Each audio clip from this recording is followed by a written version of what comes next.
पेश करेंदी हाँ 12 फरवरी अज का ॾींहुं नेशनल वूमेन डे प्रेमती का ॾींहुं रोज़ होना चाहिए। सलाम पेश करो प्रेमती को। ये मेरे दिल दी उजाड़ नगरी, ये मेरे दिल दी उजाड़ नगरी है मूंझी मांदी ते उजड़ी पुजड़ी बेसैंकी वैंकी। हजार गम हैं हजार सदमे तरिसे रस्ते ते काल कोठी जे छाती पावो ते घुप अंधारा जे उत्तो देखूं ते सावी सुथरी।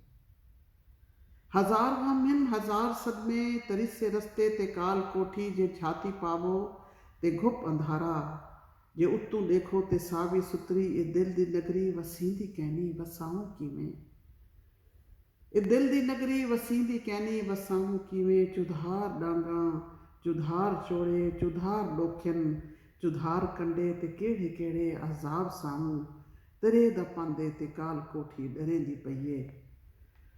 ते दूर तई हन रेत टिब्बे ते ढांदियां सानी जेड़े पंधेड़ू ते पेरे लगदन ते छाले वांदन।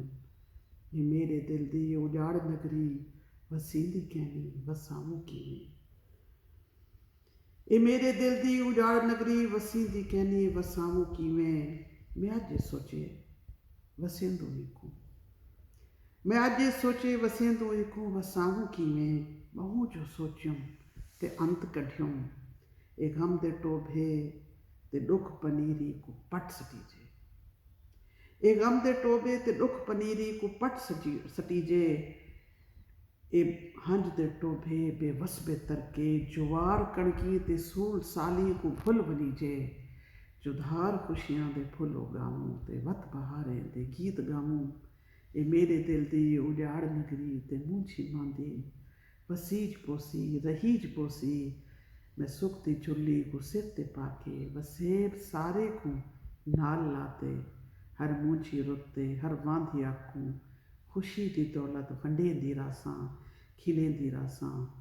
ये मेरे दिल दी उजाड़ नगरी वसीज पोसी रहीज पोसी। बहुत शुक्रिया।